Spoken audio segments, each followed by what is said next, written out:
Les femmes. Voici un monsieur qui a enterré sa femme. Mais quelques années plus tard, il la retrouve en Europe, mariée avec la complicité de ses parents. Histoire vraie. L'affaire se passe au Nigeria.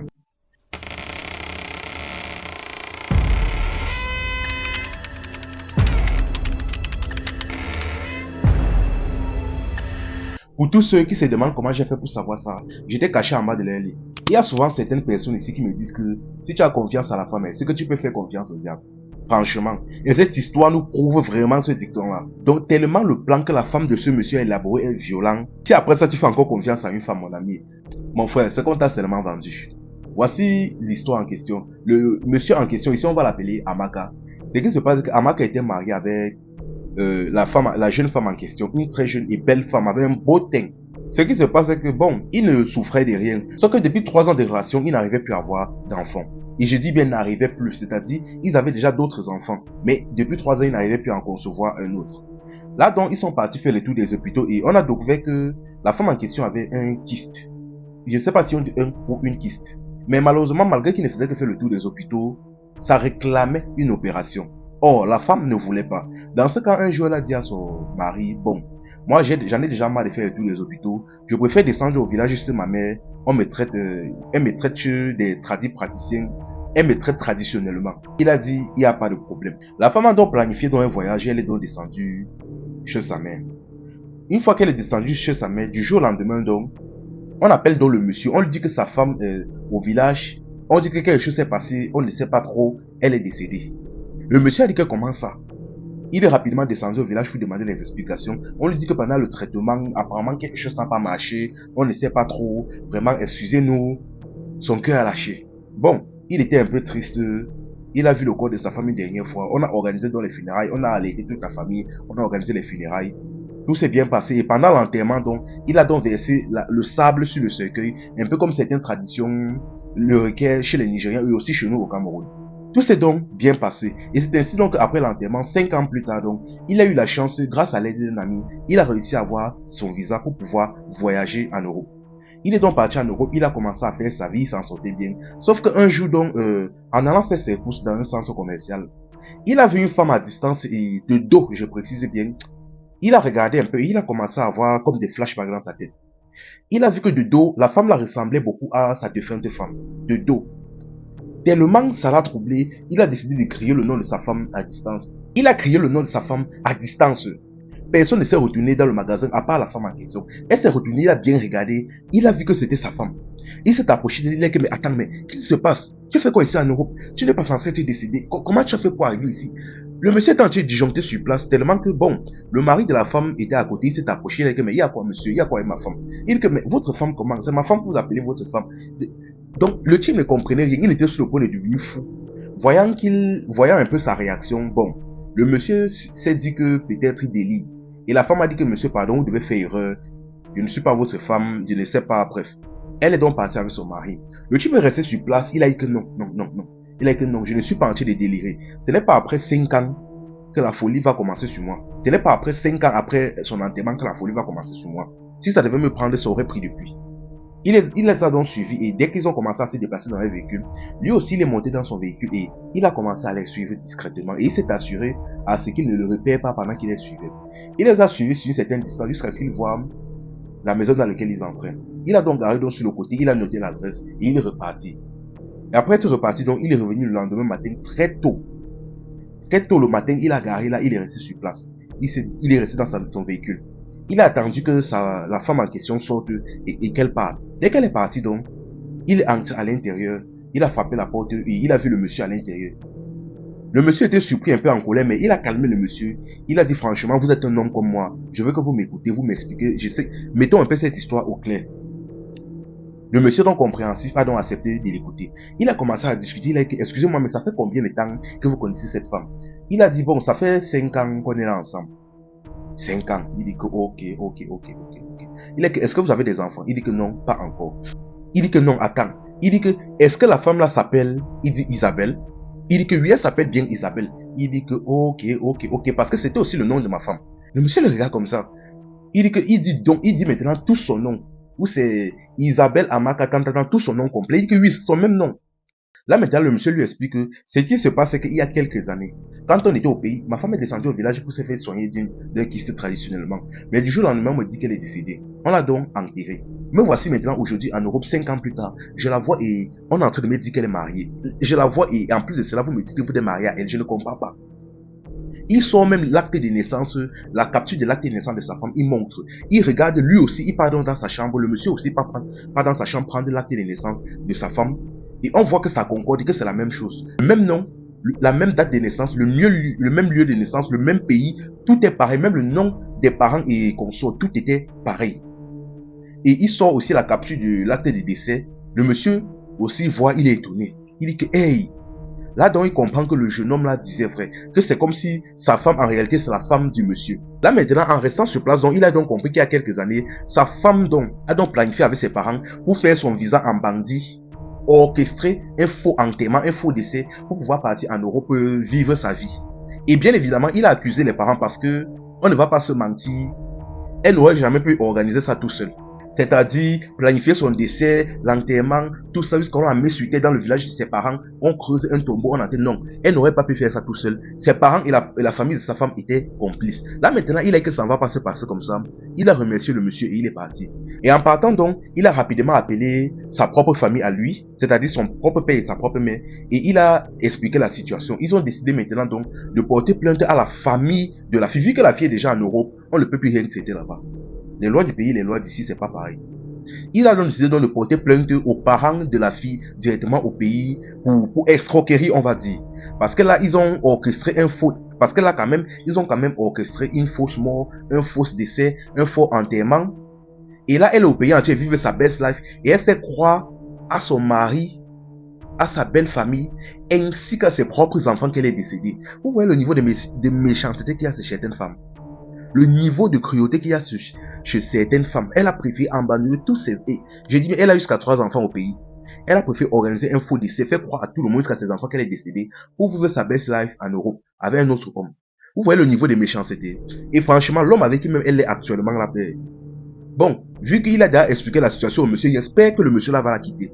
Parce que si elle est déjà capable de faire ça à ses 3 enfants, rien ne va l'empêcher de faire aussi du sale du jour au lendemain au monsieur avec qui elle est là en Europe. Donc, j'espère que le monsieur là l'a quitté. Franchement. Voici une jeune fille qui a bu la bière d'un inconnu. Une bière travaillée. Et le barman vient lui dire que si elle ne rembourse pas rapidement 500 000 avant minuit, quelque chose va lui arriver.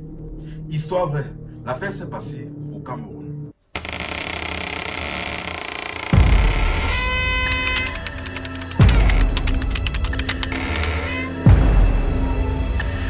À toutes les jeunes filles, n'obéissez. Pardon, la gratuité n'est pas bon. Changez de mentalité. Voici la jeune fille en question. Elle s'appelle Sandrine. Ce qui se passe donc est qu'un jour, au marché, la maman de la jeune fille en question est en train de courir sur toutes les tables du marché, Une de ses camarades dont s'approche une des vendeuses des tables dit que mais qu'est-ce qui se passe? Pourquoi est-ce qu'elle fait le tour des tables comme ça? On dit que ce qui se passe qu'actuellement elle est en train de faire les collectes, de cotiser de l'argent devant tout le monde. On dit que mais cotiser pourquoi? Il dit que maman, moi-même je ne sais pas. Elle a seulement dit qu'on donne seulement l'argent. Elle va partir chez le problème et elle va venir nous expliquer. Et au même moment, la maman dont les Sandrine s'est dirigée vers la femme. Elle a dit pardon, si tu pouvais donner quelque chose, je vais te rembourser. On dit que mais pourquoi? Elle dit que pardon, donne seulement. Il faut absolument que je cotise avant minuit. Sinon ma fille va mourir. Donne seulement et je te promets que je vais t'expliquer après. Elle dit qu'il n'y a pas de problème. Chacun a donné ce qu'il pouvait jusqu'à ce que ça atteigne la somme de 500 000 francs. Et elle est partie. Une fois donc qu'elle est partie, elle a résolu le problème et le lendemain, elle est arrivée, elle a commencé à expliquer la situation à ses copines. Elle dit que ce qui se passe, c'est que ça, elles ont un voisin. Bon, ici on va l'appeler Sébastien. Ce qui se passe, c'est que Sébastien est un jeune garçon.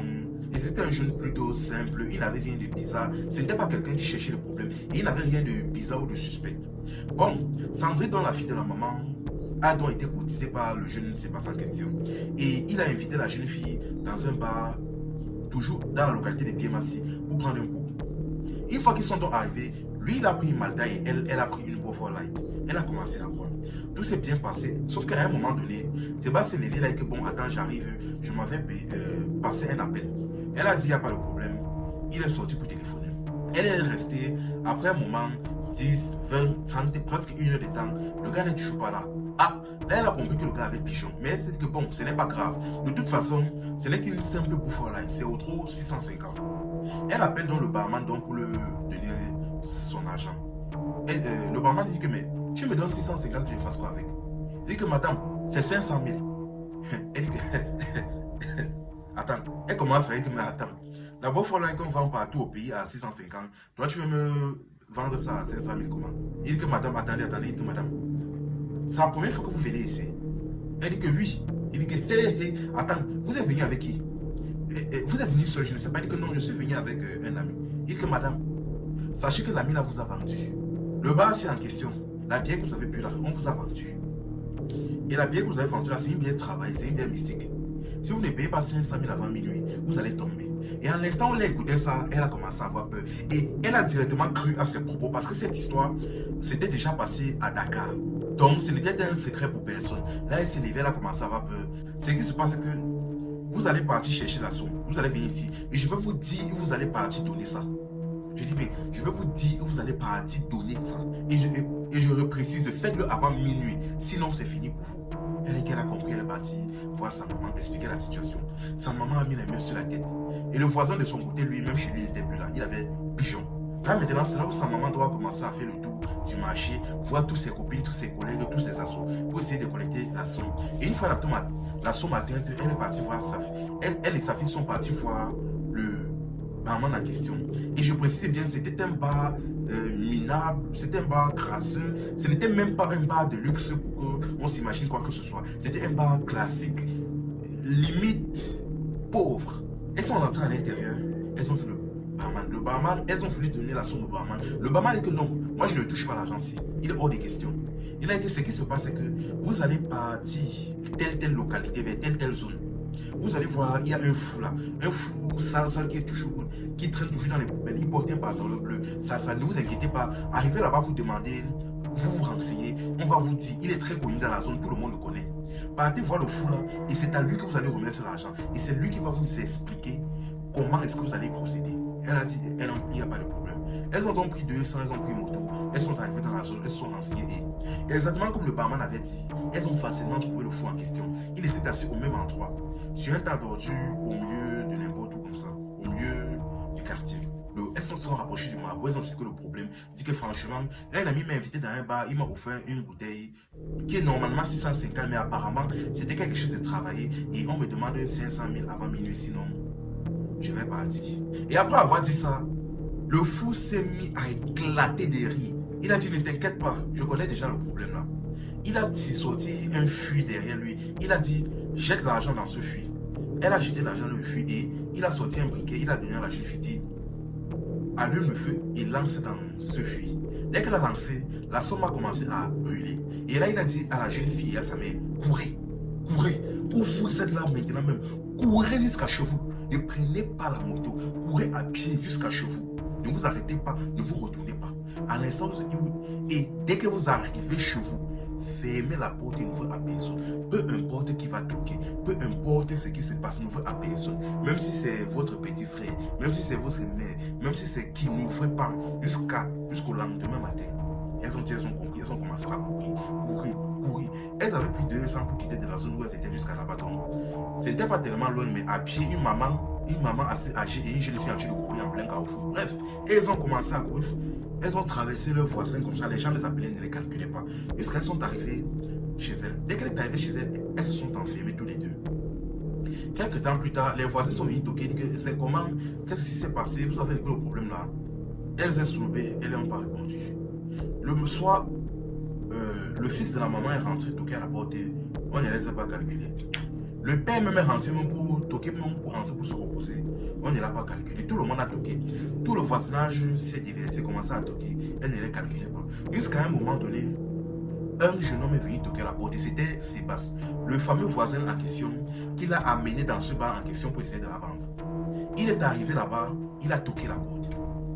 Il a toqué, dit que pardon, Sandrine, ouvre, je dois te dire quelque chose. Pardon, ouvre, c'est important. Je dois te dire quelque chose. Et tellement il était plus virulent que les autres, les voisins ont commencé à dire que, mais attends, déjà toi là, c'est quel bien C'est dans quel endroit où tu l'envoies jusqu'à la vieille de 500 000. Il dit que non, laissez d'abord le problème là. Sandrine doit d'abord ouvrir. Il dit que ouvrir pourquoi? Pourquoi tu es nerveux comme ça? Pourquoi tu frappes la porte là comme ça? Attends, qu'est-ce qui t'arrive? Le gars frappe la porte, il dit que non, Sandrine doit ouvrir. Il a tapé la porte toute la nuit. Je dis bien toute la nuit. Il ne s'est pas arrêté une seule fois. Jusqu'à Sandrine de son côté derrière a dit je n'ouvre pas. Je n'ouvre pas la porte ici. Comme tu sais ce que tu as fait là, je n'ouvre rien. Les voisins essayaient de comprendre, mais il est seulement fou, il fait quoi comme ça? Il a toqué la police. C'est ainsi donc que le lendemain matin, on a commencé à entendre les cris. Le lendemain matin, donc, comme le fou leur a dit, elles ont ouvert la porte le matin et on a retrouvé le jeune, sauf que cette fois-ci, il avait rendu l'âme et son corps avait séché. Séché sur place, noirci. Limite, il était en pleine dégradation. Si je vais éviter de dire le vrai thème pour éviter que la vidéo ne soit bannie ou restreinte par les plateformes. Son corps était limite dégradé. Il était décédé comme ça sur le coup. Et c'est à partir du moment là maintenant que la maman dont elle est sortie, elle a commencé à expliquer la situation à ses copines. Le pourquoi du comment elles sont parties les prêter 500 000, des trucs comme ça. Elle a commencé à expliquer la situation. On a commencé à les regarder comme ça. Et mine de rien, c'était une situation assez connue. Donc ça n'a choqué personne. Parce que je précisais bien, ça s'était déjà passé à Dakar. Juste pour vous dire, à nos pays, c'est pardon. La facilité, pas la facilité, la gratuité n'est pas bon. La gratuité n'est pas bon. Et c'est qu'aujourd'hui, il y a un certain avantage qu'il y a sur nos pays, sur les femmes en majorité, c'est que beaucoup de choses sont gratuites chez elles. Beaucoup de choses elles sont accordées gratuitement. C'est-à-dire, quand il y a une soirée, c'est gratuit pour elles chez les femmes. Quand il y a un festin, c'est gratuit chez les femmes. Il y a une sortie, c'est gratuit. On vous invite, on vous gère tout. Même le taxi, souvent, on vous gère tout. On vous gère. Mais ce qu'on n'a pas compris, c'est qu'il y a maintenant certaines personnes qui exploitent ça pour faire les rituels. Donc, pardon. Tant que vous n'êtes pas sûr à 100% souvent de connaître bien la personne. Et souvent même éviter un peu la gratuité parce que dans ce monde, rien n'est gratuit. Donc, souvent, quand vous partez ensemble, c'est mieux même que vous payez vous-même. Ou du moins, vous vous invitez mutuellement. C'est-à-dire, tu payes une tournée, il paye une tournée. Là, on est sûr que non, rien de bizarre ne va se passer. Mais franchement, la famille, soyez prêts, soyez très prêts dans nos pays. Arrêtez la gratuité et la facilité. Enfin bref, c'était Info et Amusement. Ici, on s'informe et on s'amuse.